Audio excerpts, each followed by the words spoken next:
Hey Josh, how's things going? Dave, how are you? Good, mate. Good.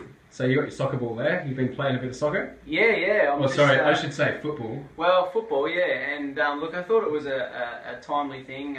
Even though most of the soccer season has ended, the summer sports are starting now, and I thought, we've got a heap of kids coming in at the moment. A lot of them are sore, and I thought, what a great opportunity to maybe talk about growing pains and what parents might experience when they see their kids complaining about those. Yeah, well, there's definitely something I've seen quite a lot of recently. It seems to be the season for it. So, Yep. What is a growing pain?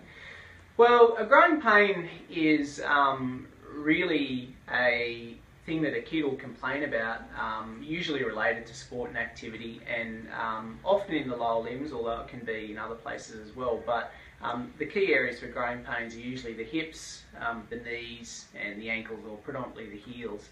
And growing pains are really just a problem that kids will experience when they go through rapid phases of growth. And so we sort of have this issue where bones grow at a really rapid rate and muscles have a tough time keeping up, and the end effect is that if we couple that with big activity levels, then we sort of get kids getting sore at where these muscles and tendons seem to attach into the bones, and that's essentially all growing pains are. So, yeah, what would be the first kind of signs that kids are actually getting a growing pain? What would they be experiencing? Yeah, so often kids will get complaint of pain after activity. So once they're usually warm and going, there's often not a lot of complaints that you'll hear from them. But afterwards, often you'll see kids limping around, maybe complaining of sore knees or sore heels. Startup pain's another key one as well. So if I don't know, often a youngster might say, oh look, I was good while I was warm, and then at half time I sat down, and when I went to get up to start the second half, I couldn't get going again. I was stiff and sore. And the other thing you might see is a bit of a reduction in performance. So you might see a kid limping around the field, or just seeing a general reduction in their performance. Yeah, so it can be a pretty debilitating thing, can't it? Absolutely, yeah. For these active kids, these footballers, and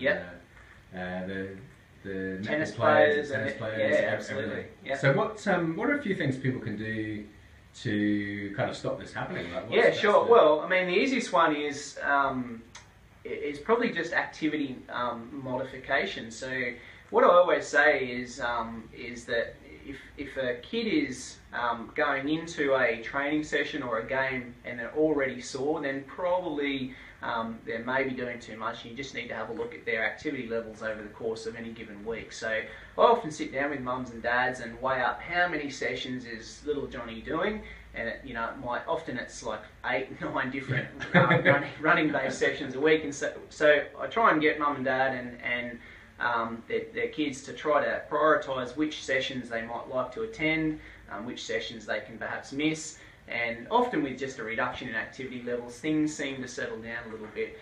The second thing would be, I really like massage, so I try and encourage mums and dads and kids to either self-massage, there's lots of tools that we can use for that, or mums and dads to even do the massage themselves, and that helps take a lot of tension away from muscles and can reduce pain a lot too. Yeah, and that's a pretty easy sell. Yeah, absolutely. Who doesn't like a massage? Who doesn't want to sign up for a massage?